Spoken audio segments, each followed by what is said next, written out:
Alhamdulillah alladzi bi ni'matihi tatimmus shalihat. Segala puji bagi Allah Jalla Jalaluh yang karena nikmatnya kebaikan-kebaikan menjadi sempurna. Amal-amal saleh, ibadah yang dapat kita lakukan pada hakikatnya adalah karena karunia Allah dan rahmatnya untuk kita. Kita berdoa memohon kepada Allah agar menerima amal kita dan mengampuni dosa-dosa kita. Allahumma salli wa sallim ala abdika wa rasulika Sayyidina wa maulana Muhammadin wa ala alihi wa ashabi ajma'in, amma ba'd. Jamaah rahimakumullah, tatkala kita terjebak dalam kemaksiatan, maka syaitan tidak akan berhenti mendorong kita, bahkan menarik kita. Ada yang mendorong, ada yang menarik agar kita terjebak dalam perangkap syaitan untuk berbuat kemaksiatan dengan meninggalkan kewajiban atau melanggar larangan. Kemudian sebagian kita sadar, bertobat kepada Allah, memohon ampunan. Dia menjadi lebih baik. Dosa-dosa yang biasa dia lakukan, dia tinggalkan.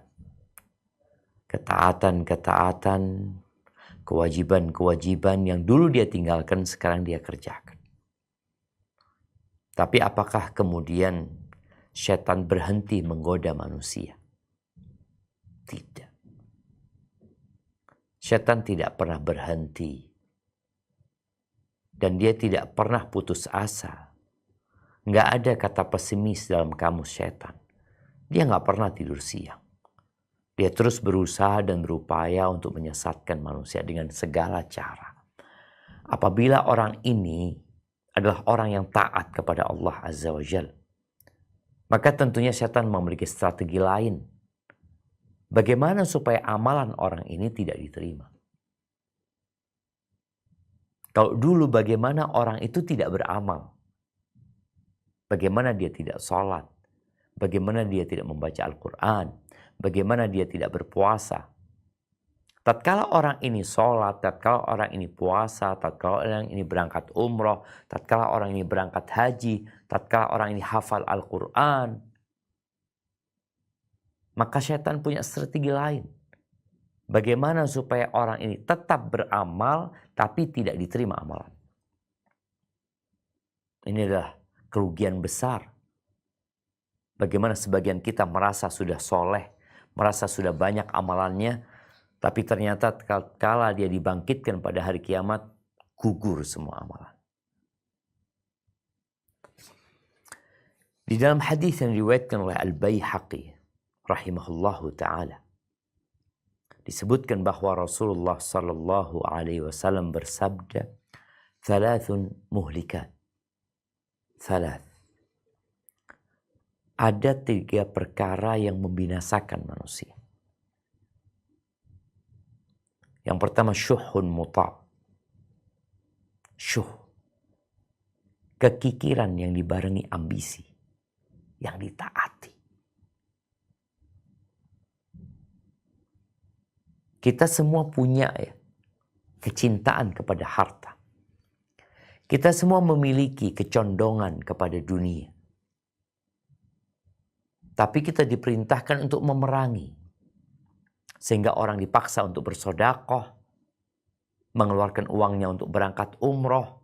Walaupun berat buat dia untuk membelanjakan uang yang dia hasilkan dengan penuh perjuangan. Kemudian dia berpikir uang itu akan hilang.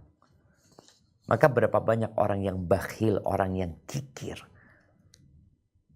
Yang kemudian dia mentaati bisikan-bisikan jiwanya untuk tidak bersedekah, untuk tidak membantu orang lain. Ini membinasakan manusia. Karena pada hakikatnya harta yang dia milikin akan dia tinggalkan. Kok dia mau dibodoh-bodohin oleh bisikan-bisikan itu. Yang kedua, wahawan muttaba'. Nafsu yang diikuti. Keinginan yang selalu dituruti. Ingin ini, ingin ini, ingin ini. Kita tahu ya, kemauan dan keinginan itu tidak ada batasannya. Berbeda dengan kebutuhan.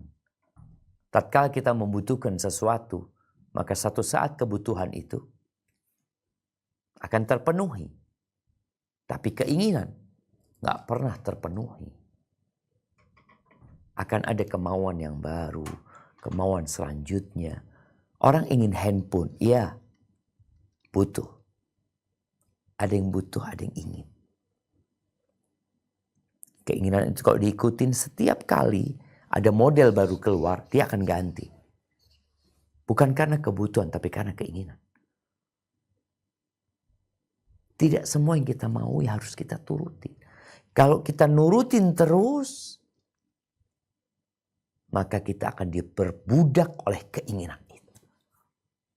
Kita akan marah tatkala yang kita inginkan kita tidak dapatkan. Kita akan berontak tatkala yang kita mauin tidak kita raih. Pokoknya apa yang dia mau harus dia ikuti. Dan yang ketiga yang berkaitan dengan pembahasan kita. I'jabul mar'i binafsihi. Kagumnya, takjubnya seseorang kepada dirinya sendiri. Kepada dirinya. Baik kepada fisiknya. Baik kepada usahanya. Baik kepada kecerdasannya. Baik kepada ilmunya. Baik kepada ketaatan dan kesolehannya. Dia kagum-kagum sama dirinya sendiri. Jadi para ulama ketika menyebutkan tentang ujub, mereka mengatakan ujub itu adalah perasaan kagum terhadap diri sendiri. Dan menganggap besar amalan-amalan yang dia lakukan. Dan dia bersandar kepada amalan-amalan dia. Menyematkannya kepada dirinya. Ini saya yang berusaha, saya yang berupaya, saya yang kerja keras. Ana. Dia lupa untuk menyematkan nikmat yang ada pada diri kepada Allah SWT. Walhasil kalau bicara ujub ini adalah perasaan bangga dan kagum yang berlebihan terhadap diri sendiri. Munculnya karena apa? Ya karena merasa dia memiliki kelebihan. Merasa dia memiliki keunggulan. Merasa dia telah melakukan sesuatu. Berbuat sesuatu. Dan lupa untuk menyandarkannya kepada Allah Azza wa Jalla. Abdullah bin Mubarak rahimahullahu ta'ala, beliau menyebutkan tentang penyakit orang soleh. Kata beliau, la a'lamu fil musallina syai'an syarrun minal ujub. Aku tidak pernah mengetahui, aku tidak mengetahui pada orang-orang sholat satu penyakit yang menimpa mereka yang lebih buruk daripada ujub. Ini orang sholat ternyata dia masih mungkin terpapar virus yang membahayakan dia. Dia rajin sholat, dia bangun malam, dia di shaf pertama, dia selalu qobliyah dan ba'diyah. Kira-kira orang kayak gini akan digodain setan dari mana? Ujub. Bagaimana dibuat berbangga, kagum, takjub dengan dirinya. Saya ini orang yang gak pernah meninggalkan shaf pertama. Saya ini selalu menjaga rawatib. Saya, dan terus dia ulangi kata-kata saya. Di mana Allah Azza wa Jalla?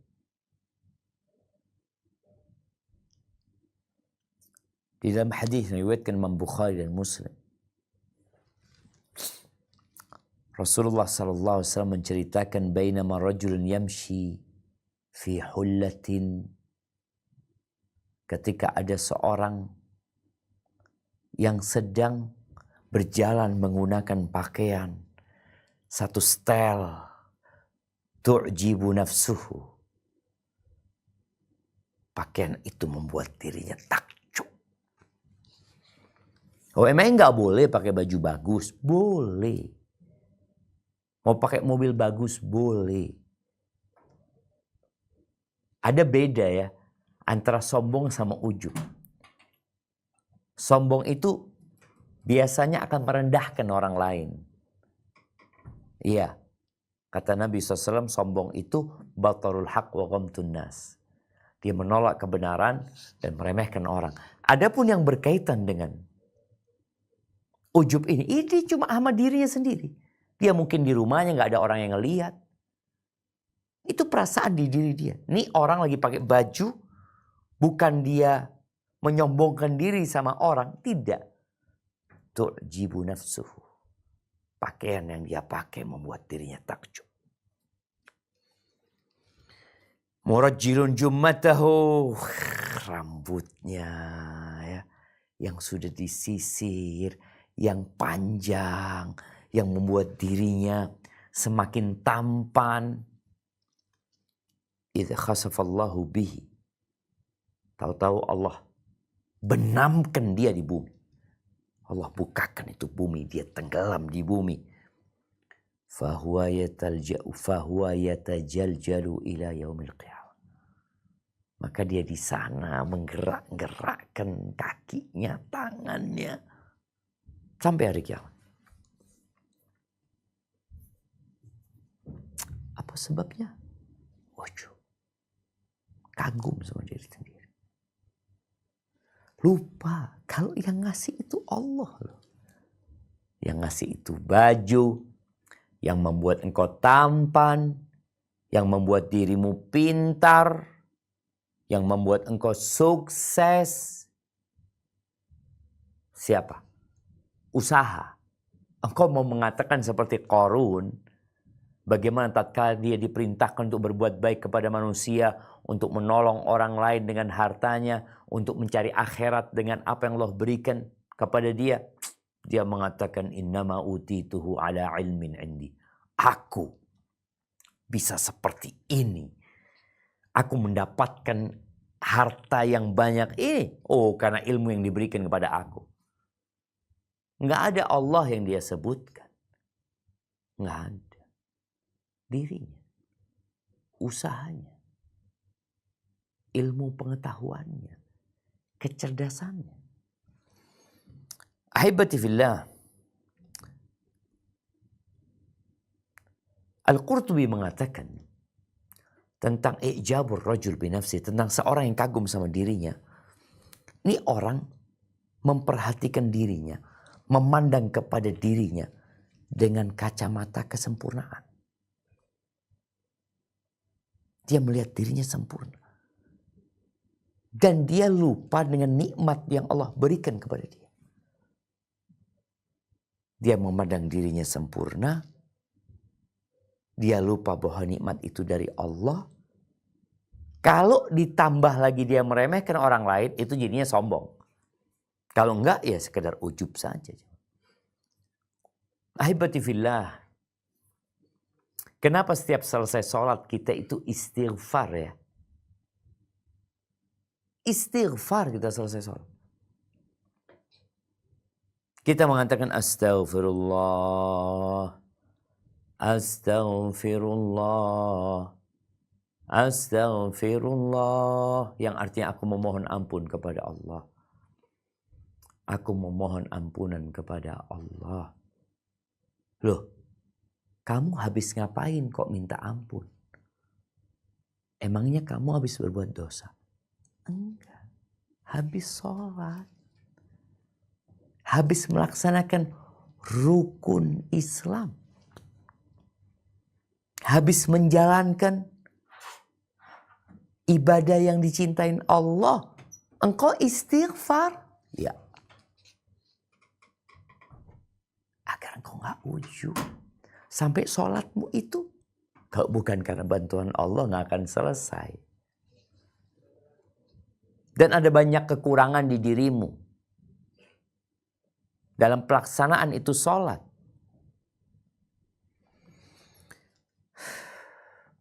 Orang ini padahal punya dosa. Punya banyak kekurangan. Tapi masih aja banyak yang terserang penyakit ujub. Al-Baihaqi dalam kitab Syu'abil Iman meriwayatkan hadis bahwa Nabi alaihi salatu wasallam mengatakan, "Lau lam takunu tudznibun." Kalau kalian tidak berbuat dosa, khasyitu alaikum ma huwa akbar. Aku khawatir kalian ditimpa oleh penyakit yang lebih besar dari dosa tadi. Apa penyakit itu? Al-ujba. Al-ujba. Ujub. Ujub. Lawang orang berbuat dosa aja ujub. Gimana kalau dia nggak punya dosa? Bayangin. Kalau kita nggak berbuat dosa, kira akan seperti apa kira-kira coba? Ahibati fillah. Para ulama menjelaskan bahwa seringkali riya itu disandingkan dengan ujub. Riya itu pamer, berharap pujian dan sanjungan dari orang dengan amalannya, disandingkan sama ujub. Tadi berbangga dengan diri sendiri, kagum sama dirinya. Maka disebutkan bahwasanya riya itu babnya bab al-isyraq, yaitu menyekutukan dengan hamba, dengan makhluk. Dia sholat yang seharusnya untuk Allah, ternyata dia melakukan itu dalam rangka pamer kepada manusia, kepada makhluk. Adapun ujub itu menyekutukan sama dirinya. Bukan sama orang, tapi sama diri. Dan ini kondisi orang yang sombong. Orang yang melakukan riya, maka dia tidak menjalankan dengan baik ikrar dan pernyataan dia dalam setiap rakaat sholatnya. Iyyaka na'budu. Hanya kepadamu kami beribadah. Masya Allah jemaah. Hanya kepadamu kami beribadah. Loh, betul kepada Allah aja. Tapi kenapa engkau minta kepada manusia sanjungan dan pujian? Itu kondisi orang yang riya.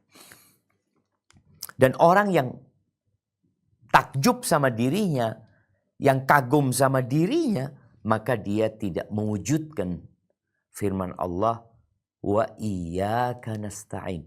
Dan hanya kepadamu kami meminta pertolongan. Orang yang mengatakan hanya kepadamu kami minta pertolongan, gimana dia mau ujub? Bukankah dengan ucapan wa iyyaka nasta'in, dia sedang berlepas diri dari kemampuannya, dari kebisaannya. Dia sedang menyatakan bahwa aku membutuhkan pertolongan. Aku gak bisa menjalani ini sendiri. Maka orang yang benar-benar mewujudkan ikrar dia, iyyaka na'budu wa iyyaka nasta'in, dia akan selamat dari riya dan ujub. Ahibati fillah. Ujub ini perbuatan yang tercela dan dapat menggugurkan amalan manusia. Di surat At-Taubah ayat 25, Allah menceritakan tentang perang Hunain. Ketika para sahabat melakukan penaklukan kota Mekah bersama Nabi SAW 10.000 umat Islam. Itu jumlah terbesar pada saat itu yang pernah dibawa Nabi SAW dalam peperangan. Selesai penaklukan kota Mekah, tambah lagi 2.000. Jadi 12.000 orang. Banyak jumlahnya. Berangkatlah mereka ke Hunain untuk menghadapi kaum Hawazin yang sudah bersiap sedia untuk menyerang umat Islam. Dalam perjalanan, ada yang terkena ujub. Nggak semuanya. Di situ ada Nabi Muhammad SAW, ada Abu Bakar, ada Umar, ada Utsman, ada Ali. Nggak semuanya kena penyakit ujub ini. Tapi ada yang terkena. Ada yang mengatakan, oh nggak mungkin kita kalah hari ini. Jumlah kita banyak. Itu ujub. Apa kata Allah? Nah, silakan dibaca.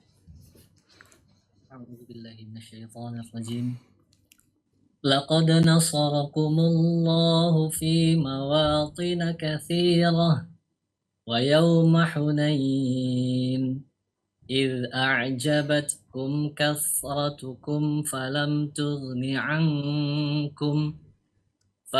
تغن عنكم شيئا وضاقت عليكم الأرض بما رحبت ثم وليتم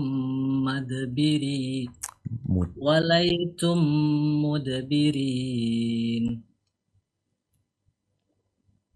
Sesungguhnya Allah telah menolong kamu, hai para mukminin, di medan peperangan yang banyak, dan ingatlah peperangan Hunain, yaitu di waktu kamu menjadi congkak karena banyaknya jumlahmu, maka jumlah yang banyak itu tidak memberi manfaat kepadamu sedikit pun, dan bumi yang luas itu terasa sempit olehmu, kemudian kamu lari ke belakang dengan bercerai-berai.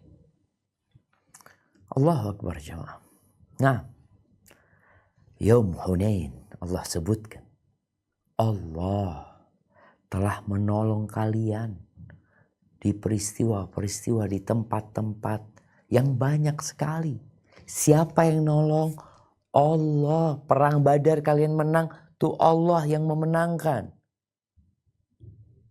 Perang apa lagi? Banu Qainuqa, Banu Nadir. Perang Khandaq, tuh Allah yang memenangkan. Perang Bani Quraidah, Allah yang memenangkan. Perang Khaybar, Allah yang memenangkan. Kok kemudian kalian takjub sama jumlah kalian? Maka Allah ingatkan. Perang Badar jumlah kalian dikit. 300 orang menang. Perang Hunain, ini jemaah 12.000 orang. Ketika mereka sampai di pagi hari di lembah, itu musuh sudah bersembunyi. Ketika umat Islam masuk ke lembah itu dilemparin dengan panah jemaah. Itu kabur pasukan. Lari. Kecuali Nabi SAW dengan beberapa sahabat. Allah sebutkan di sini. In a'jabatkum kathratukum. Kalian takjub sama jumlah kalian. Gak berguna tuh jumlah yang banyak. Bumi yang luas jadi sempit buat kalian. Kalian kabur terbit-bit. Maka gak boleh kita ujub. Apapun yang kau miliki. Gak boleh kau ujub. Itu Allah ambil habis. Ahibati fillah. Di perang Banu Nadir ya. Umat Islam itu di tahun keempat Hijriah. Umat Islam mengepung bentengnya orang-orang Yahudi. Nanti bisa dibaca ceritanya di awal surat Al-Hasyr. Itu bagaimana orang Yahudi berbangga diri. Yakin mereka gak akan terkalahkan. Mereka punya benteng adalah benteng yang paling kokoh. Ternyata. Dan umat Islam pun ketika melihat mereka, wah berat. Tapi ternyata tuh orang-orang Yahudi akhirnya menyerah, jemaah. Merusak benteng mereka sendiri. Dan ahibati fillah, kadangkala orang itu ujub dengan kesalahan. Artinya perbuatannya salah, amalannya nggak benar, tapi ujub juga. Seperti Allah ceritakan di surat Al-Kahfi ayat 104. Apa kata Allah Azza wa Jalla? Nah, mungkin dibaca 103 juga ya. Nah. Qul hal nunabbi'ukum bil akhsarina a'mala alladzina dhalla sa'yuhum fil hayatid dunya wa hum yahsabuna annahum yuhsinuna sun'a. Katakanlah, apakah akan kami beritahukan kepadamu tentang orang-orang yang paling merugi perbuatannya,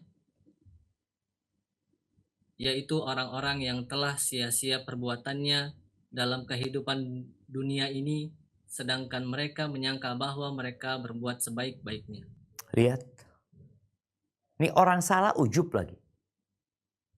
Boleh jadi perbuatannya nggak benar.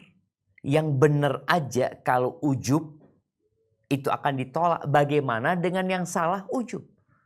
Oh, kami berbuat ini, kami. Apa tanda orang ujub sekarang? Mengetahui tanda ini penting buat kita agar kita bisa mengecek apakah kita ujub atau tidak. Kadang-kala anak itu, kalau anak sakit ya, anak kepingin tahu sakitnya apa sih? Kita cari di internet ya. Kita lihat tanda-tandanya. Oh, dia lemas ya, atau dia muntah-muntah umpamanya. Supaya kita tahu ini kena penyakit apa. Sehingga kalau kita udah tahu penyakitnya, insya Allah ngobatinya akan lebih mudah. Nih, Al-Hilali, dia dalam salah satu risalahnya menyebutkan fenomena ujub ini. Dan beberapa indikator darinya. Yang pertama, kathratul hadits anin nafas. Orang ini banyak menceritakan tentang dirinya. Saya, ana, aku. Oh, pokoknya ceritanya tentang diri. Sering kali dia ngomongin tentang diri. Mengomongkan tentang dirinya yang untuk dibanggakan.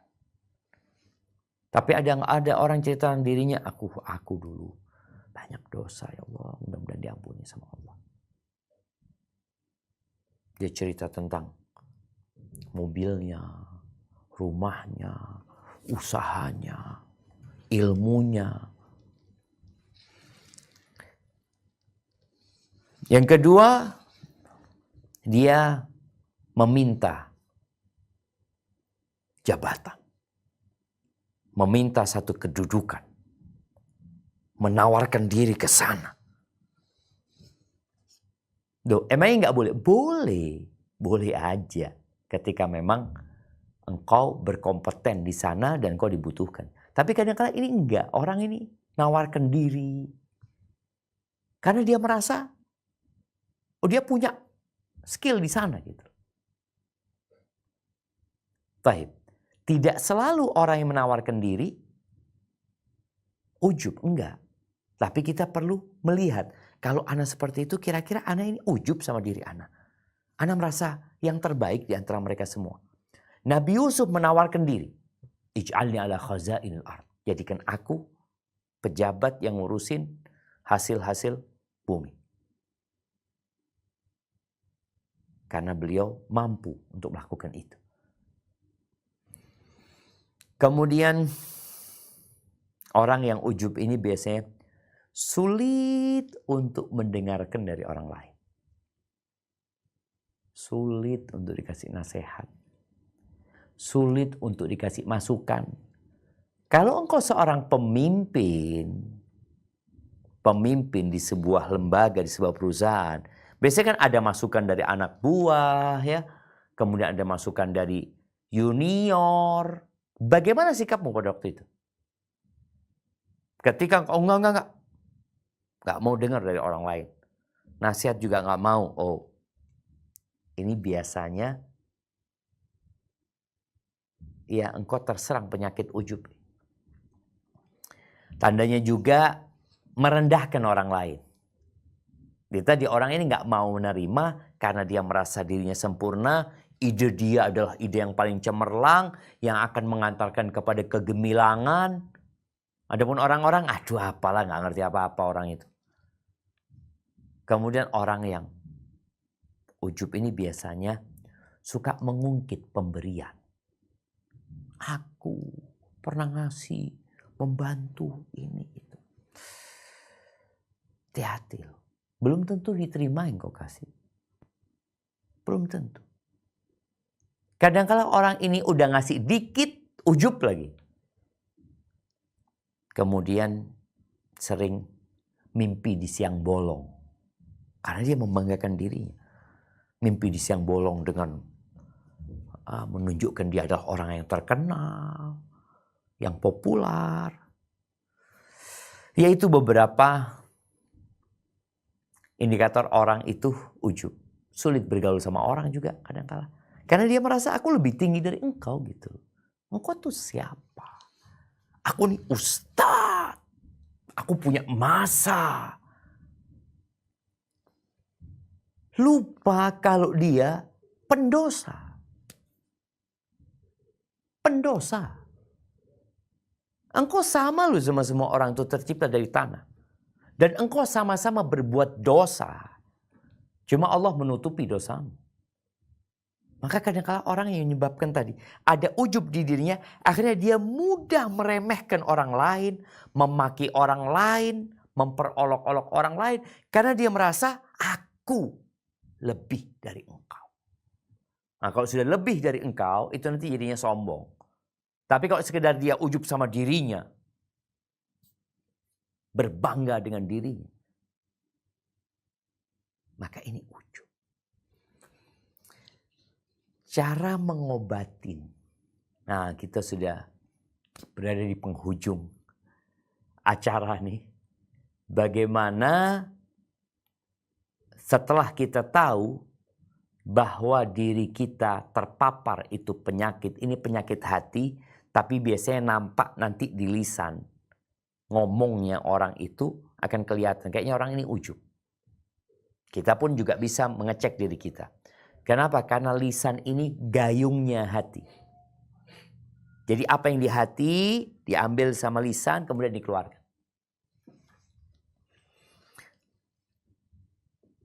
Cara ngobatin yang pertama adalah dengan ilmu. Yang mendalam. Dengan ilmu yang mendalam. Yang dibalut keyakinan, yang tidak ada keraguan sedikit pun bahwa manusia, engkau manusia, sama, aku manusia, bahwa saya manusia, dan amal perbuatan yang dia lakukan, amal soleh yang bisa dia kerjakan, sifat-sifat yang ada pada dirinya. Dia dermawan, dia baik. Dia banyak membantu orang lain. Ingat ya, amalan dan sifat yang ada, karakter yang ada pada diri dia. Orangnya lembut. Semua itu dari Allah. Engkau harus tahu. Aku juga harus tahu. Kita semua harus tahu. Dengan sebuah ilmu tadi yang mendalam. Dengan keyakinan yang tidak ada keraguan. Bahwa aku. Dan amal soleh yang bisa aku kerjakan. serta sifat-sifat mulia yang ada pada diriku, semuanya dari Allah Azza wa Jalla. Semuanya dari Allah. Ni'mah, nikmat yang Allah karuniakan kepada kita tanpa kita berhak untuk mendapatkannya. Ingat, tanpa kita berhak untuk mendapatkannya. Apa kelebihanmu dari fulan? Sama-sama Allah yang kasih kok. Allah berbuat baik kepadamu. Ketika Allah menjadikan engkau seorang ustadz, ketika Allah menjadikan engkau seorang pejabat, ketika Allah menjadikan orang seorang imam, engkau seorang yang soleh, engkau nggak berhak mendapatkannya. Allah yang ngasih. Beda kalau orang merasa, oh saya memang pantas mendapatkannya. Ini nanti ujub lagi. Enggak. Engkau harus tahu enggak. Aku nggak berhak mendapatkan. Allah yang kasih sama aku. Kemudian kita perlu mengkaji apa yang ada di dalam kitab-kitab para ulama yang berkaitan dengan motivasi, dan di situ ada ancaman-ancaman agar ketika engkau beramal, engkau berharap pahala dari Allah. Engkau nggak butuh ucapan terima kasih dari manusia. Enggak. Engkau nggak butuh sanjungan dari mereka. Enggak. Kau lihat. Amalan kalau kita minta sanjungan dari manusia habis gugur. Tadi kita tahu ayat tentang Hunain. Aduh, kita jadi takut. Sehingga orang menyandarkan kesuksesannya kepada Allah. Karena Allah bisa mengambil kesuksesanmu hari ini. Usahamu. Mamanya orang ini, oh ana merintis usaha ini Ustaz sejak umur 25 tahun. Masya Allah. Sekarang umurmu 50. Separuh umurmu. Iya Ustaz. Saya seorang pekerja keras. Saya tidak kenal capek dan lelah. Saya. 25 tahun kau berusaha. Bisakah Allah mengambil kesuksesanmu dalam 1 detik? Mungkin. Mau ngomong apa? Mungkin atau tidak? Bisa apa nggak bisa? Sangat bisa.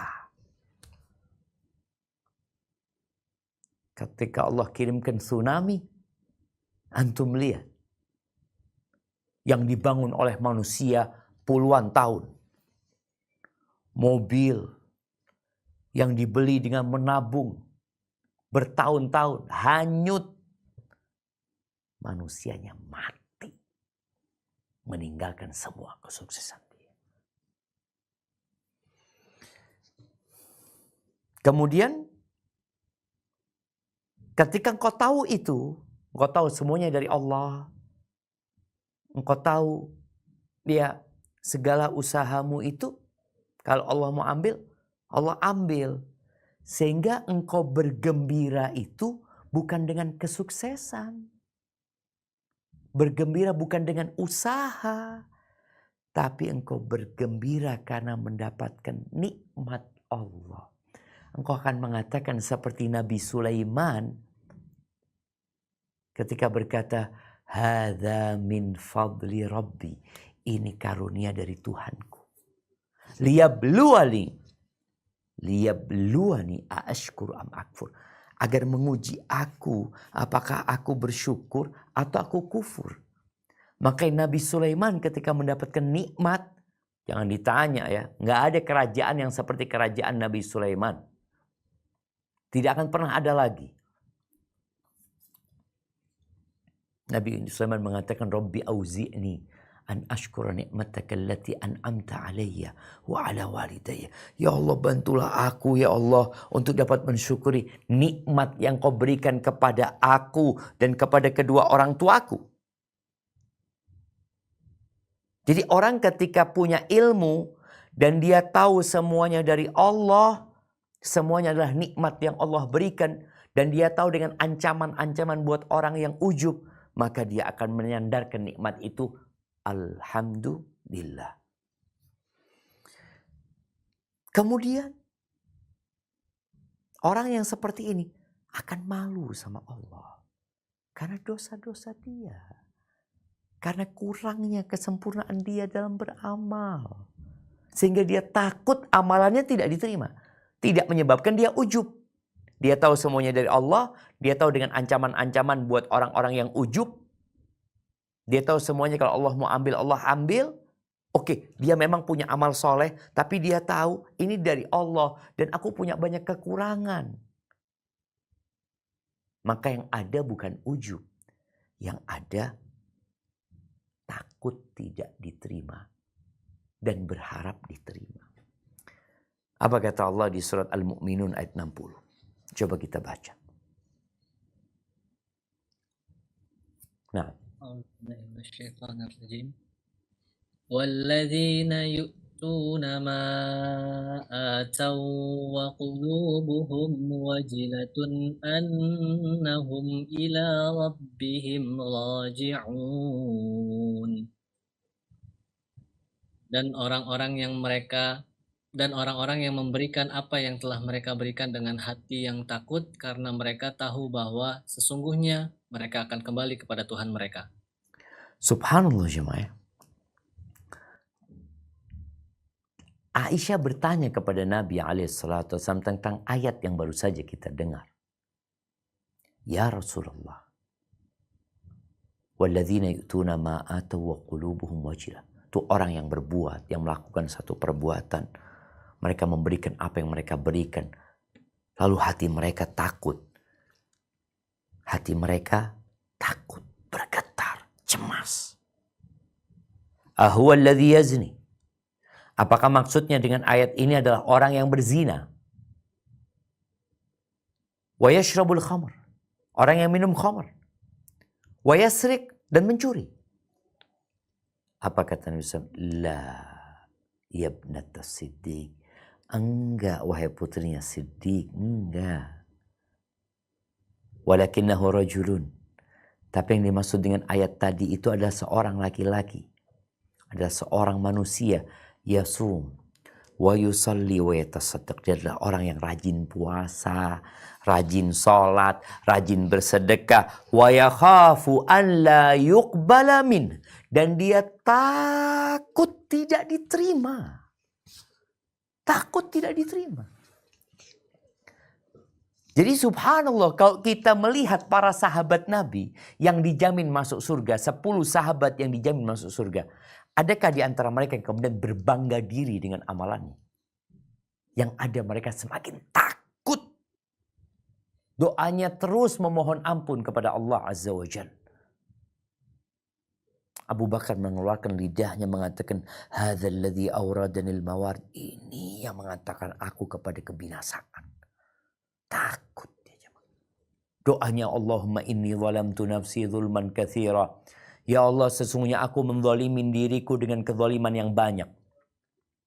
Itu doanya Abu Bakar. Takut tidak diterima. Dan bapaknya para nabi. Nabi Ibrahim.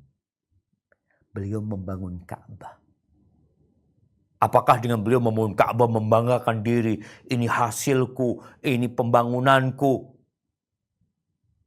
Beliau berdoa mengatakan, Rabbana taqabbal minna innaka antas sami'ul alim. Wahai Rabb kami, Rabbana taqabbal minna, terimalah dari kami ya Allah. Terimalah dari kami. Innaka antas sami'ul alim, sesungguhnya engkau maha mendengar dan maha mengetahui. Subhanallah. Baik. Allah mendengar doa mereka. Allah melihat apa yang mereka kerjakan. Rabbana waj'alna muslimaini laka. Ya Allah, jadikan kami kedua orang muslim kepadamu. Berserah diri kepadamu. Wa min dzurriyyatina ummatan muslimatan lak. Dan dari keturunan kami jadikan mereka umat Islam yang berserah diri kepadamu. Wa arina manasikana. Dan tunjukkan kepada kami tata cara ibadah kami. Wa tub alaina. Ya Allah, berikan taubatmu kepada kami ya Allah. Dan terimalah taubat kami kepadamu ya Allah. Innaka antat tawwabur rahim. Sesungguhnya engkau maha menerima taubat, maha memberikan taubat, dan maha pengasih. Itu siapa? Nabi Ibrahim. Ahibati fillah, ketahuilah. Kalau bukan karena Allah, karena karunia dan rahmatnya, kita nggak akan jadi orang baik. Apa kata Allah di surat An-Nur ayat 21?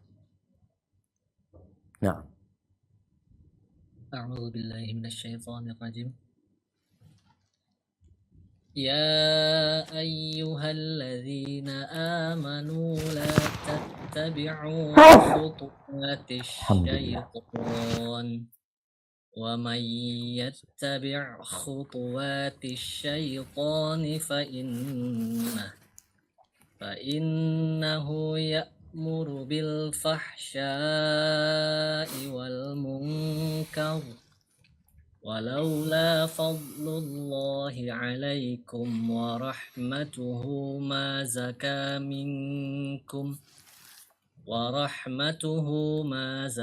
منكم من أحد أبدا ولكن الله يزكي من يشاء والله سميع عليم. Hai orang-orang yang beriman, janganlah kamu mengikuti langkah-langkah setan. Barang siapa yang mengikuti langkah-langkah setan, maka sesungguhnya setan itu menyuruh mengerjakan perbuatan yang keji dan yang mungkar. Sekiranya tidaklah karena karunia Allah dan rahmatnya kepada kamu sekalian, niscaya tidak seorang pun dari kamu bersih dari perbuatan-perbuatan keji dan mungkar itu selama-lamanya. Tetapi Allah membersihkan siapa yang dikehendakinya, dan Allah maha mendengar lagi maha mengetahui. Allahu Akbar jamaah. Nih, yang selamat dari dosa, yang jauh dari kemungkaran, yang jadi orang soleh sekarang yang taat beragama, yang katanya hijrah dan istiqamah. Ingat, semua itu karena karunia Allah. Walaula fadlullahi alaikum warahmatuh. Kalau bukan karena karunia Allah kepada kalian dan rahmatnya, tidak ada satu pun di antara kalian yang selamat dari dosa. Nggak ada. Selama-lamanya. Terus, walakin Allah yuzakki man yasha. Allah yang menyucikan siapa yang Allah kehendaki. Jadi ketika Allah menghendaki engkau suci, bersyukurlah kepada Allah. Terima kasih sama Allah. Bukan berbangga dengan dirimu. Kemudian di surat An-Nisa ayat 83. Apa kata Allah Azza wa Jalla? Nah. A'udzu billahi minasyaitonir rajim. وَإِذَا جَاءَهُمْ أَمْرٌ مِّنَ الْأَمْنِ أَوِ الْخَوْفِ أَذَاعُوا بِهِ وَلَوْ رَدُّوهُ إِلَى الرَّسُولِ وَإِلَى أُولِي الْأَمْرِ مِنْهُمْ وَلَعَمِلَهُ الَّذِينَ يَسْتَنبِطُونَهُ مِنْهُمْ. طيب لعلمه الذين يستنبطونه منهم ولولا فضل الله عليكم ورحمته لاتبعتم الشيطان إلا قليلا. Dan apabila datang kepada mereka suatu berita tentang keamanan ataupun ketakutan, mereka lalu menyiarkannya. Dan kalau mereka menyerahkannya kepada Rasul dan ulil amri di antara mereka, tentulah orang-orang yang ingin mengetahui kebenarannya akan dapat mengetahuinya, dan mereka Rasul dan ulil amri. Kalau tidaklah mereka karunia dan rahmat Allah, karena tidaklah karena karunia dan rahmat Allah kepada kamu, tentulah kamu mengikuti syaitan, kecuali sebagian kecil saja di antaramu. Tuh lihat. Kalau bukan karena karunia Allah dan rahmatnya, kita jadi pengikut setan, jemaah. Followernya setan. Terus kita yang bisa taat gini, karena Allah. Cuma kadang-kala manusia merasa, oh enggak, aku berusaha, aku berupaya. Iya, engkau berusaha, engkau berupaya. Tapi Allah yang kasih sama engkau. Engkau bisa berupaya siapa? Yang memudahkan Allah Azza wa Jalla. Al-Imam Syafi'i mengatakan, kalau engkau takut amalanmu terkena ujub, maka perhatikan, engkau mencari keridhaan siapa? Pahala apa yang engkau kejar? Hukuman apa yang engkau takuti?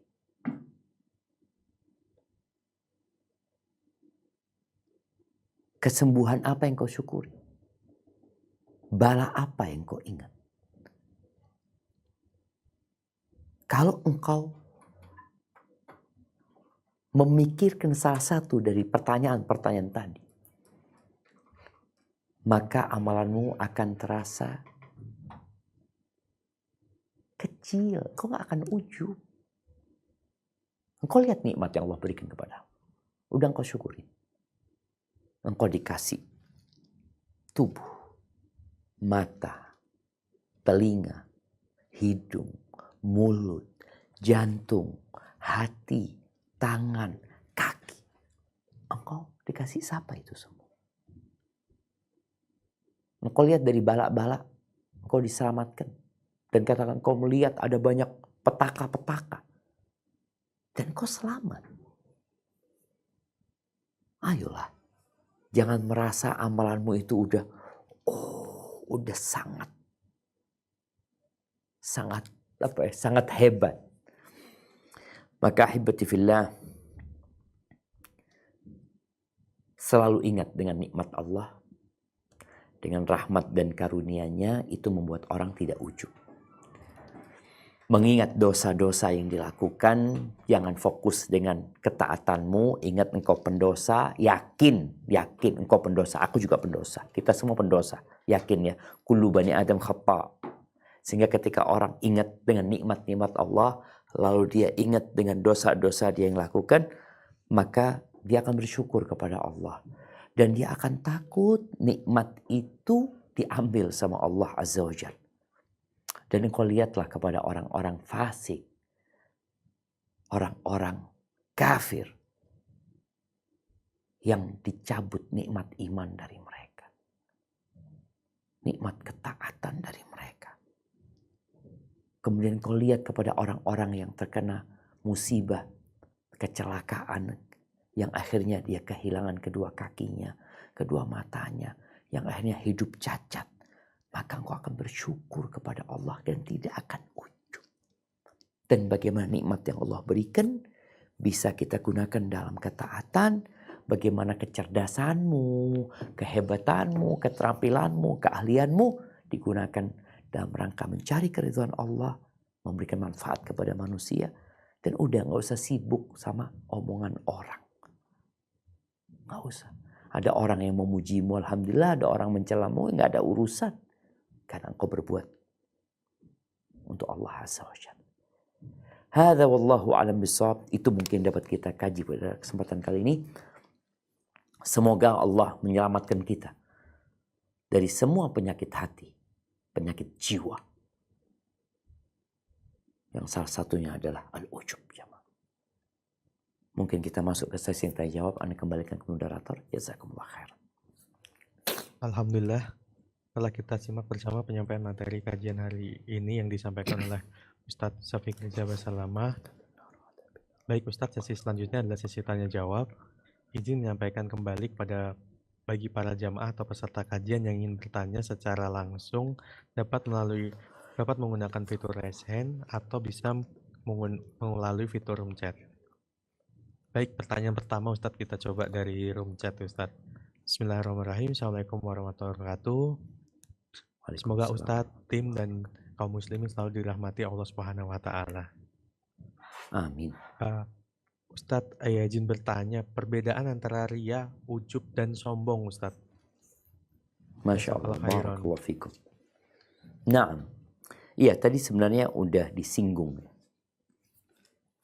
Kalau perbedaan ujub dengan sombong, sebenarnya landasannya sama, yaitu berbangga diri. Dia kagum sama dirinya, baik dengan amalannya, atau dengan fisiknya, atau dengan hartanya. Itu ujub dengan dirinya. Kalau ditambah meremehkan orang, namanya sombong. Karena ada orang ujub ini sama dirinya aja dia. Nggak ada, dia nggak meremehkan orang, tapi dia merasa besar. Jadi orang kalau dalam kotak terus itu, dia merasa besar, besar, besar. Seperti katak dalam tempurung. Nah itu ujub. Dia merasa suaranya menggema. Padahal nggak ada yang dengar sebenarnya. Kalau ditambah lagi dia meremehkan orang, maka di situ namanya sombong. Kalau ditambah lagi ingin dipuji orang, ingin disanjung orang, itu namanya riya. Semoga jelas di sini. Jadi orang riya itu tentunya dia beramal, dia bangga sama amalannya, atau boleh jadi dia nggak bangga sama amalannya karena dia memang pura-pura beramal, tapi dia hanya berharap pujian dan sanjungan dari orang. Seperti orang-orang munafik. Yura'unan nas. Sholatnya udah nggak benar, riya lagi. Na'udzubillah. Ya, itu mungkin perbedaan antara tiga amalan ini yang semuanya adalah berkaitan dengan penyakit hati. Ujub itu sebagai awal mula dari orang berbangga sama dirinya. Dia kagum dengan pencapaian-pencapaian dia dan tidak menisbatkannya kepada Allah Azza wa Jal. Kemudian kalau ditambah adanya meremehkan orang lain, merendahkan orang lain, namanya sombong. Kalau ditambah lagi ada yang namanya ingin dipuji dan disanjung sama orang lain. Walaupun sekali lagi, kalau ingin dipuji dan disanjung itu nggak harus ujub dulu dia. Boleh jadi dia memang beramal itu ingin disanjung sama orang. Dari awal udah nggak benar niatnya gitu. Hadza wallahu a'lam bissawab. Barakallahu fiikum Ustadz untuk jawabannya Ustadz. Kita lanjut Ustadz untuk kita lanjut ke yang raise hand Ustadz. Kita lanjut, kita silakan tafadhol Putri Swasti. Jazakallah khair host. Assalamualaikum warahmatullahi wabarakatuh. Ahsanallahu ilaikum Ustadz. Semoga Allah selalu merahmati Ustadz dan keluarga dan seluruh peserta kajian saat ini. Afwan Ustadz, Ana mau bertanya. Ana ada membaca di sosial media tentang orang yang zindik Ustadz. Salah satu cirinya adalah suka merendahkan orang lain. Bisakah Ustadz memurojaah kepada Ana apa yang dimaksud sebenarnya dengan zindik itu sendiri Ustadz? Dan afwan Ustadz, mungkin bisa Ustadz menasehati Ana ketika kita melihat berita yang viral gitu, kemudian macam-macam tulisan orang di sosial media, ada yang melabeli itu zindik, itu akidah menyimpang. Nasihat Ustadz apa Ustadz? Ana selama ini memang kadang-kadang kurang kontrol, tapi Ana alhamdulillah punya teman Ummu Muhammad yang selalu menasehati Ana untuk berakhlak baik gitu Ustadz. Beliau mungkin juga ada di kajian ini Ustadz. Mohon nasihatnya Ustadz. Jazakallah khair Ustadz. Barakallahu fiik. Barakallahu fikum ya. Iya, kalau bicara zindik ya. Zindik itu sebuah istilah yang dipakai sejak zaman dahulu ya. Para ulama menyebutkan sebenarnya kalau di bahasa di awal-awal Islam itu nggak ada kata-kata zindik. Yang ada itu munafik. Jadi zindik itu disebutkan sebutan buat orang yang menampakkan Islam, tapi dia menyembunyikan kekufuran. Jadi di awal Islam disebutnya munafik, kemudian setelah itu muncul istilah ini. Maka kalau bicara mensifatin seseorang dengan zindik, maka berhati-hati. Karena berarti kita mengatakan orang itu kafir sebenarnya. Karena orang munafik yang munafik keyakinan, munafik i'tiqadi, itu adalah orang yang pura-pura Islam sebenarnya. Dan buat umat Islam ya, ketika melihat ada kemungkaran dilakukan oleh tokoh, oleh public figure, jangan sampai engkau berbuat dosa juga. Jangan sampai dosa orang itu, kesalahan orang itu menyebabkan engkau berbuat dosa. Artinya orang itu melakukan kezaliman, tahu-tahu kita juga menzalimin orang itu. Gitu. Hendaklah kita menjaga lisan kita. Ada kondisi yang kita perlu memberikan komentar, maka ketika engkau mau nulis sebuah komentar, coba engkau tanyakan kepada dirimu, kira-kira komentarku ini akan berada di timbangan kebaikan atau di timbangan keburukan. Kalau sekedar orang melampiaskan emosinya, yang namanya orang marah itu akan keluar dari mulutnya ucapan-ucapan yang nanti dia menyesal. Maka nasihat ana kalau bicara kata-kata zindik tadi, itu istilah, ada yang menyebutkan bahwasanya zindik itu awalnya adalah istilah buat orang-orang yang tidak beragama sebenarnya. Dikatakan zindik juga. Tapi kemudian dipakai oleh para ulama fikih untuk penyebutan orang yang menampakkan keislaman tapi pada hakikatnya dia adalah orang-orang kafir seperti orang-orang munafik.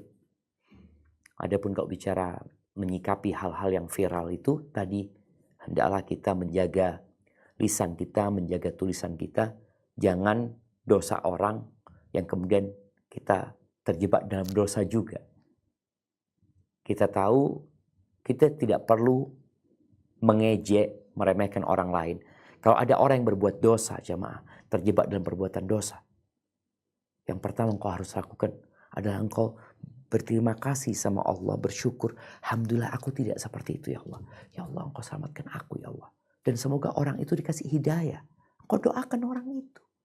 Bukan kemudian dimaki, kemudian dicaci.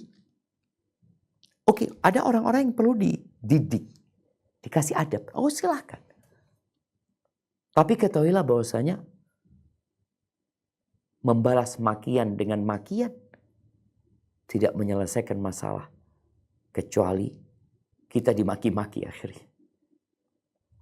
Maka tolong siapa saja yang ingin membuat sebuah komentar untuk perkara-perkara yang terjadi, bertakwalah kepada Allah Azza wa Jal. Dan memang kita itu gak boleh mendoakan keburukan kecuali kalau kita dizolimin. Orang yang dizolimi itu boleh dia mendoakan keburukan buat orang yang menzolimin dia. Orang yang dimaki itu sebenarnya boleh membalas makian dia sesuai dengan makian orang itu. Tapi kadang-kala kita gak bisa. Kenapa? Artinya orang itu memaki dengan satu makian, kita karena emosi, maka kita menyebutkan dua kata makian.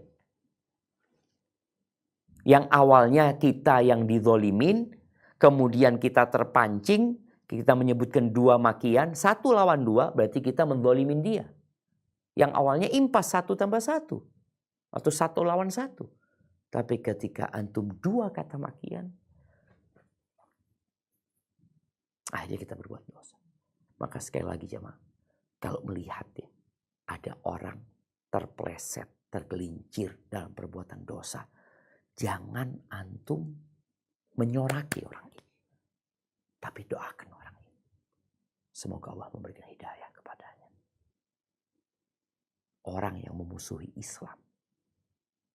Orang yang ingin membunuh Nabi SAW. Didoakan sama Nabi bahkan masuk Islam. Hadza wallahu a'lam bishawab. Barakallahu fikum Ustadz untuk jawabannya. Kita lanjut ke pertanyaan dari panitia Ustadz. Bismillahirrahmanirrahim. Assalamualaikum warahmatullahi wabarakatuh. Semoga Ustadz, tim dan kaum muslimin selalu dirahmati Allah Subhanahu wa taala. Amin amin ya rabbal alamin.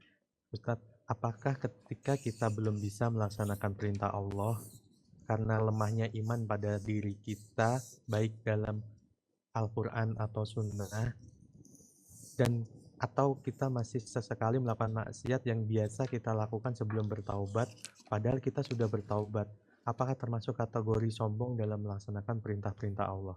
Barakallahu fikum Ustaz. Nah, barakallahu fikum. Iya, ahibati fillah,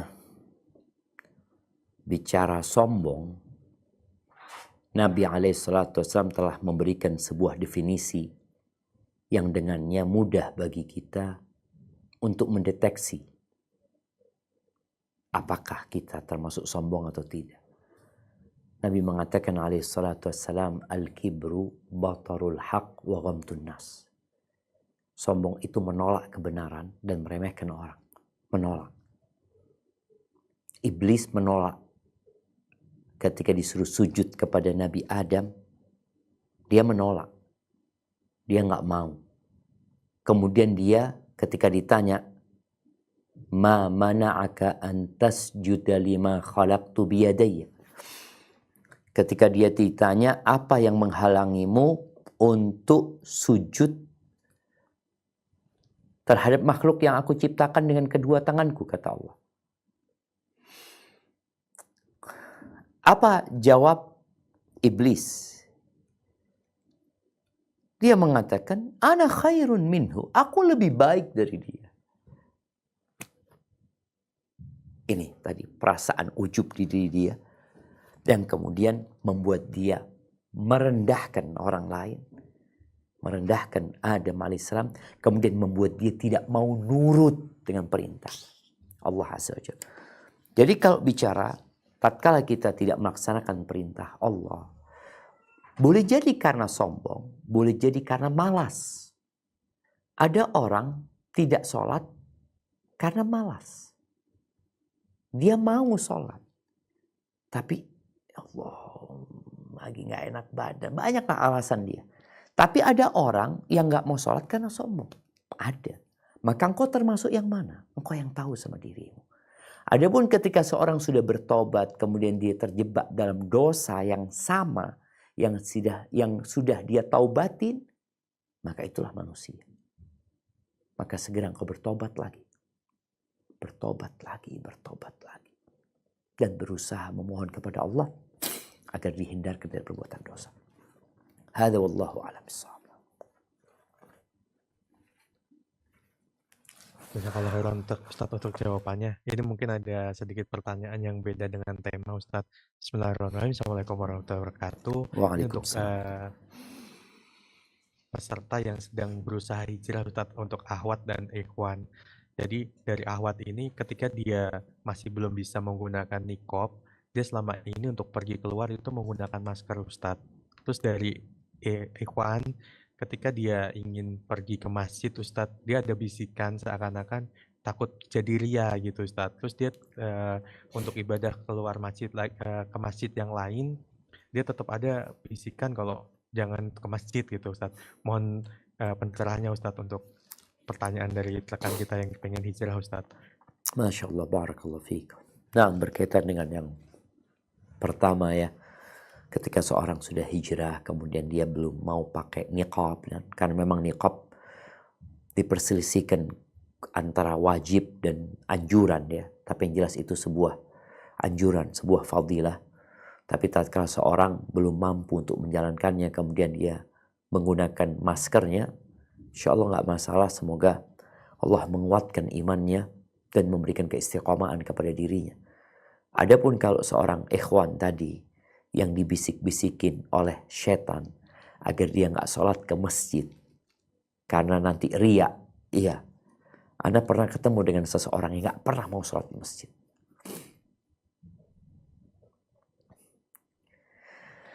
Ketika Anda tanya kenapa bang, oh, enggak, Anda sholat di rumah aja. Anda takut kalau ke masjid riya. Dia sebenarnya sedang membanggakan dirinya. Aku sholatnya ikhlas kalau di rumah. Kalau di masjid riya. Kemudian di situ ada unsur dia menuduh orang-orang yang ke masjid riya. Enggak. Ini perintah Allah Azza wa Jalla. Engkau bagaimana memerangi dirimu? Dengan cara apa supaya enggak riya? Sampaikan kepada dirimu, aku ini banyak dosanya. Kalau orang-orang tahu sama dosaku, enggak akan dia muji anak. Enggak akan mereka memuji aku. Dan engkau lihat orang-orang yang lebih baik dari dirimu. Yang sudah bertahun-tahun dia ke masjid. Engkau baru ke masjid. Maka bacalah doa yang diajarkan Nabi SAW. Allahumma inni a'udzubika an usyrika bika wa ana a'lamu.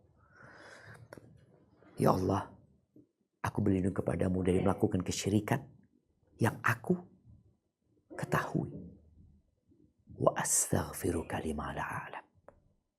Dan aku memohon ampun kepadamu dari melakukan kesyirikan yang aku tidak menyadari. Jadi intinya berangkatlah ke masjid, ingatlah dengan dosa-dosamu. Allah tahu dengan dirimu dan engkau berbuat bukan untuk pujian dan sanjungan manusia. Engkau berbuat karena panggilan Allah, hayya 'alas shalah, hayya 'alas shalah. Hadza wallahu a'lam bissawab. Barakallahu fikum Ustadz untuk jawabannya Ustadz. Masya Allah Ustadz, pertanyaan banyak sekali nih Ustadz. Semoga Allah mudahkan ini Ustadz untuk Amin. menjawab pertanyaan dari jamaah ini Ustadz. Lanjut kita coba ke yang raise hand sebentar. Mungkin dengan Ummu Sabira silakan.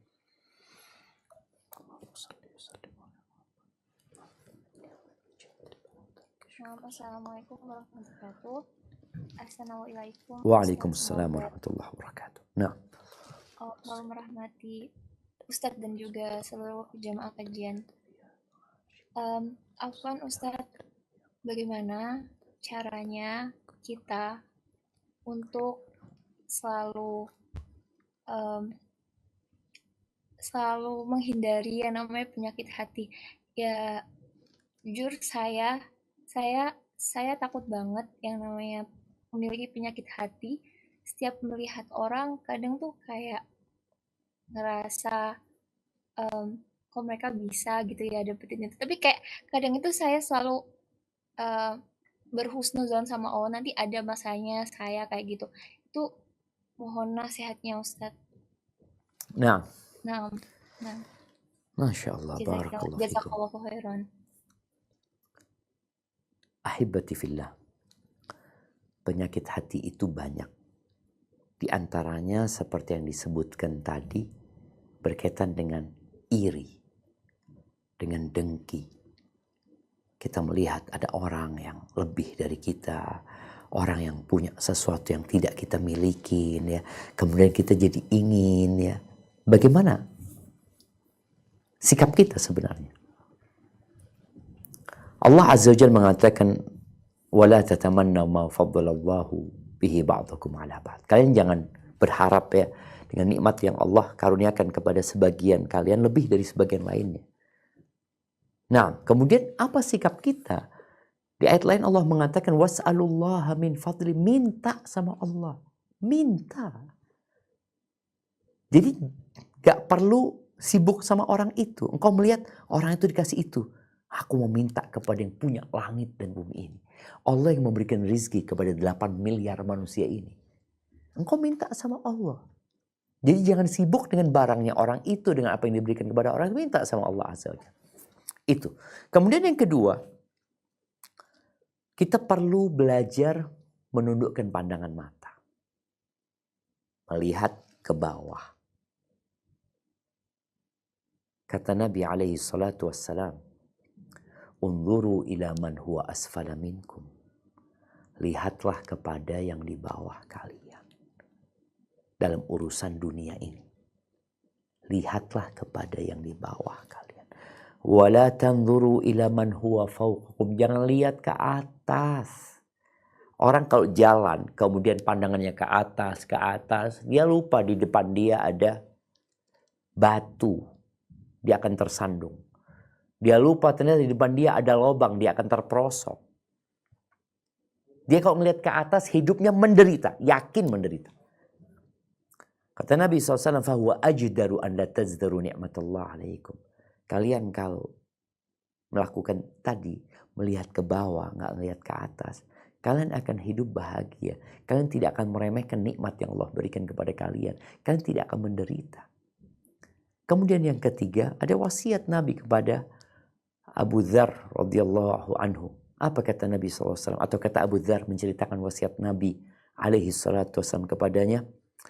Awsani hubbil masakin wad dunu minhum. Aku dikasih wasiat agar aku cinta sama orang-orang miskin dan dekat sama mereka. Maka coba engkau cari orang miskin, dekatlah sama mereka. Di situ engkau akan merasa, ya Allah banyak nikmat yang Allah berikan kepadamu. Cuma kalau kita melihat ke atas yang ada, engkau gak akan pernah bersyukur kepada Allah. Dan doa minta sama Allah, Allahumma hdini li ahsanil akhlaq. Ya Allah, tunjukkan kepada aku akhlak yang paling baik. Ya Allah. La yahdi li ahsaniha illa anta. Gak ada yang bisa menunjukkan kepada akhlak yang baik kecuali engkau. Wasrif anni sayyi'ah. Dan palingkan aku dari akhlak-akhlak yang buruk. Gak ada yang bisa memalingkan kecuali engkau. La yasrifu anni sayyi'aha illa anta. Hadza wallahu a'lam bissawab.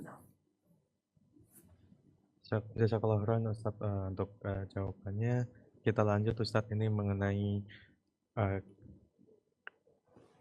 ada pertanyaan lagi nih Ustaz dari panitia Ustaz. Bismillahirrahmanirrahim. Assalamualaikum warahmatullahi wabarakatuh. Semoga Allah merahmati para ulama, Ustadz Taufik berserta keluarga, tim Lorong Paradisa dan seluruh kaum muslimin yang ada di seluruh dunia. Ustadz izin bertanya, alhamdulillah penanya dan istri Allah mudahkan untuk datang ke kajian rutin secara offline dari awal menikah. Dan alhamdulillah saat ini dikaruniai seorang putri yang berusia 2,5 tahun. Namun semenjak punya anak, penanya dan istri coba beberapa kali membawa putri untuk ikut ke kajian dengan tujuan ingin memperkenalkan agama dan membangun fondasi untuk putrinya. Namun setelah beberapa kali kajian, kami coba qadarullah fokus kami terbagi. Satu sisi ingin fokus mencatat faidah yang disampaikan dan satu sisi berusaha menjaga agar putri kami tidak mengganggu jamaah lain dan bahkan kadang terluput mencatat. Dan pada saat kami berdiskusi dan memutuskan untuk saya sebagai suami yang hadir di kajian rutin, dan itu membuat saya sebagai suami sedih karena rutinitas kami sedikit berubah. Apakah keputusan kami ini tepat Ustadz? Dan pada usia berapa idealnya untuk membawa anak untuk ke dalam kajian? Barakallahu fiik. Naam ahibati fillah ya. Memang dulu para ulama menyebutkan, engkau belajarlah sebelum menikah. Kalau engkau menikah, ya artinya orang belajar sampai mati sebenarnya. Tapi ada kondisi dia fokus menuntut ilmu yang mendalami, itu kalau bisa sebelum menikah. Kalau menikah, engkau sudah mengarungi lautan. Seperti menaiki kapal yang ada ombaknya, ini, itu. Karena ya ada kewajiban memberikan nafkah kepada istri, ada tuntutan-tuntutan yang harus dipenuhin. Ketika engkau punya anak, maka kapalnya pecah. Maka apa yang disebutkan itu hal yang lumrah dan wajar sebenarnya. Maka nasihat anak, tetaplah datang kajian. Walaupun pada akhirnya engkau harus sibuk menjaga anakmu. Engkau gak bisa dengarkan kajian. Biarkan suamimu yang mendengarkan. Biarkan suami yang mencatat. Engkau tapi ada di majelis itu. Engkau mengenalkan agama kepada anakmu. Kondisi yang menyenangkan, suasana, dan engkau mendapatkan rahmat Allah Azza wa Jal, akan turun sakinah. Jadi ada kondisi yang memang gak bisa maksimal, gak apa-apa. Ma la yudraku kulluhu la yutraku jullu. Apa yang kita tidak bisa hasilkan semuanya, jangan ditinggalin sebagiannya gitu loh. Kita gak bisa dapat 100. Akhirnya jangan ditinggal. Anak kalau cuma dapat 50, alhamdulillah engkau dapat 50, engkau dapat 30. Daripada engkau gak dapat apa-apa. Tapi mungkin pulang tadi sang suami datang, sudah mencatat, sudah menjelaskan. Sehingga ada ta'awun antara suami istri ini. Wa ta'awanu 'alal birri wat taqwa. Mungkin seperti itu. Jadi jangan kemudian ditinggalkan. Walaupun engkau harus sibuk menjaga anakmu agar tidak menjaga jamaah lain. Gak apa-apa. Engkau urusin anakmu. Tapi engkau berada di majelis itu. Sesekali anaknya mungkin tidur. Sesekali anaknya istirahat. Engkau bisa ambil faedah. Tapi kalau anaknya bangun dan harus bermain, bermainlah sama anakmu. Hadza wallahu a'lam bissawab. Jazakallahu khairan Ustaz untuk jawabannya. Afwan Ustaz, ini berapa lagi pertanyaan Ustaz? Mungkin 3 pertanyaan lagi lah. Masya Allah, Bismillah. alhamdulillah Ustaz, masih banyak pertanyaan Ustaz. Kita lanjut ke yang Raisen untuk Ummu Muhammad, tafadol. Naam. Assalamualaikum warahmatullahi wabarakatuh. Waalaikumsalam warahmatullahi wabarakatuh. Assalamualaikum Ustadz. Semoga Allah Azza wa Jalla senantiasa merahmati kita semua. Allahumma Allahumma amin amin. ya rabbal alamin. Afwan Ustadz, Ana mau bertanya soal ini ya. Ada seseorang profesinya sebagai sopir mobil yang perjalanannya itu safar. Jadi beliau biasa setiap jam sholat itu berhenti. Jadi tidak menjamak ataupun menjamak qashar. Sebenarnya yang lebih utama yang mana? Apakah beliau memang berhenti di setiap jam sholat itu, ataukah beliau lebih utama menjamak qashar? Tetapi ini kan profesi, sudah dilakukan setiap hari. Kemudian untuk penumpangnya, khususnya akhwat kan lebih lambat kadang-kadang gerakannya ya. Sebelum sholat itu kan mau persiapan ini dan itunya. Apakah lebih utama di jamak qashar aja setelah sampai nanti, ataukah maksudnya tidak usah di qashar, di jamak saja? Mohon penjelasannya Ustadz. Jazakumullahu khairan. Assalamualaikum warahmatullahi wabarakatuh. Barakallahu fiik. Naam.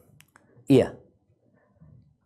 Berkaitan dengan seorang yang profesinya memang safar.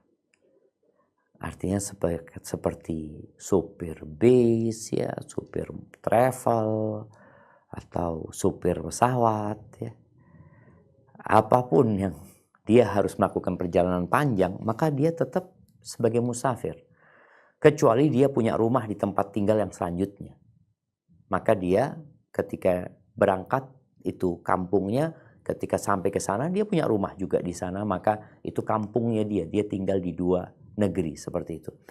Posisi perjalanan itu biasanya Nabi SAW kalau pas dalam perjalanannya, disitulah yang disebutkan Nabi menjamak qashar. Tapi kalau sudah sampai, beliau lebih mengqashar saja. Nabi SAW ketika di Arafah beliau jamak qashar. Tapi ketika beliau di Mina, beliau hanya qashar saja. Jadi buat supir tadi umpamanya, yang lebih utama bagi dia adalah jamak qashar. Tapi kalau dia merasa aku kayaknya mau qashar saja karena waktunya cukup panjang dan bisa sholat di waktunya juga, maka nggak ada masalah. Jadi qashar jamak itu lebih kepada kondisional. Tapi musafir tetap yang lebih utama adalah dia qashar. Adapun buat para wanita, maka ya tergantung kondisi dia. Kalau waktu yang diberikan untuk berhenti itu cukup lama, dia bisa untuk sholat di sana, jamak qashar umpamanya itu lebih utama untuk di sana, apalagi di awal waktu umpamanya, karena takut terjadi sesuatu nanti di jalanan. Tapi kalau dia mau sholat di tempat sampainya dia, kalau tempatnya itu rumahnya, berarti dia nggak boleh lagi qashar, dia boleh jamak. Tapi kalau itu bukan rumahnya, maka dia boleh jamak qashar di tempat tersebut. Hadza wallahu a'lam bissawab. Jazakallah khairan Ustadz untuk jawabannya. Ini pertanyaan yang kedua ya Ustadz ya. Assalamualaikum warahmatullahi wabarakatuh. Waalaikumsalam. Ustadz, bagaimana panduan syariat dalam berinteraksi dengan sesama tetangga bagi orang introvert atau mungkin juga orang yang kesehariannya bekerja ya Ustadz? Ini dari penanya, saya termasuk orang yang malas ngobrol, interaksi dan kumpul-kumpul jika bukan dalam urusan yang penting. Mohon solusinya Ustadz. Masya Allah, barakallahu fiik. Iya, berkaitan dengan orang-orang yang introvert, yang mungkin memang dia kurang bersosial dengan masyarakat, paling tidak dia mengucapkan salam kepada mereka, kepada tetangganya. Yang kedua, berbagi sama tetangga. Nggak harus engkau orang yang datang, tapi boleh jadi makanannya yang datang. Boleh jadi ya hadiahnya yang datang kepada mereka. Jadi tetap hendaklah engkau bersosialisasi dengan tadi mengucapkan salam kepada mereka, walaupun kau nggak bisa kumpul-kumpul sama mereka, minta maaf ya. Ketika engkau punya rezeki, engkau berbagi sama mereka, insya Allah itu cukup. Artinya engkau tetap berbuat baik kepada tetangga. Karena kita diperintahkan untuk berbuat baik kepada tetangga dan bersabar menghadapi tetangga. Hadza wallahu a'lam bissawab. Jazakallah khairan Ustadz jawabannya. Mungkin yang terakhir Ustadz dari Ana pribadi. Ketika kita dalam kantor nih Ustadz, kita melakukan suatu kegiatan. Ketika kita punya ide, kita sampaikan ke rekan-rekan kita. Sebelum keputusan itu, kita menunggu ide dari rekan-rekan kita supaya ide kita itu tidak termasuk dalam kondisi kita ujub Ustadz. Walaupun kita kadang-kadang niatnya itu udah niat semoga ada masukan dari rekan-rekan kita supaya kegiatan tersebut bisa berjalan dengan lancar. Terus yang kedua, ketika kegiatan itu sudah berjalan, terus mungkin ada beberapa rekan yang bilang selamat ya, bagus ya untuk kegiatannya. Terus kadang-kadang kita istiadatnya A'udzubillahi minasyaitonirrajim, terus dari temen tuh bertanya, kok ngomong seperti itu? Itu apakah kita sebaiknya ada doa lain atau seperti apa Ustadz ketika kita sedang dipuji dengan kegiatan yang kita lakukan supaya kita tidak terjadi ujub Ustadz dengan kegiatan kita Ustadz. Jazakallah khairan Ustadz. Barakallahu fikum. Nah, ahibati fillah, di sini pentingnya kita mengingat bahwa semuanya dari Allah Azza wa Jalla. Engkau punya ide yang bagus, Allah yang membukakannya untukmu. Kegiatan itu bisa sukses, Allah yang memudahkannya. Jadi supaya kita nggak ujub, katakan alhamdulillah alladzi bi ni'matihi tatimmu shalihat. Katakan hadza min fadli rabbi. Jadi bagaimana mengkondisikan hati bahwa ide ini adalah karunia Allah, bukan aku, bukan saya. Sehingga ketika sukses pun katakan, oh Masya Allah sukses ya. Alhamdulillah semuanya dari Allah Azza wa Jalla. Semua berkat pertolongan Allah Subhanahu wa Ta'ala. Jadi terus kita menggantungkan semua kesuksesan kita, kebaikan kita kepada Allah Azza wa Jalla. Dengan itu insya Allah akan hilang itu ujub. Tapi kalau kita sudah merasa, oh iya itu pendapatku, itu aku, sudah. Maka jangan katakan aku, tapi katakan alhamdulillah Allah yang memudahkan buat kita. Kalau bukan karena Allah tadi nggak ada satupun di antara kita yang sukses dalam kehidupan ini. Tidak ada satupun yang bersih dari dosa dalam kehidupan ini. Maka banyak-banyak berdoa agar Allah menguatkan keimanan kita. Agar kita menjadi orang yang tawakal kepada Allah. Yang tahu, sadar diri bahwa semua dari Allah Subhanahu wa Ta'ala, bukan dari kita. Itu yang dapat Anda sampaikan, kurang lebih mohon maaf. Semoga senantiasa dalam lindungan ilahi. Subhanakallahumma bihamdika asyhadu an la ilaha illa anta astaghfiruka wa atubu ilaik.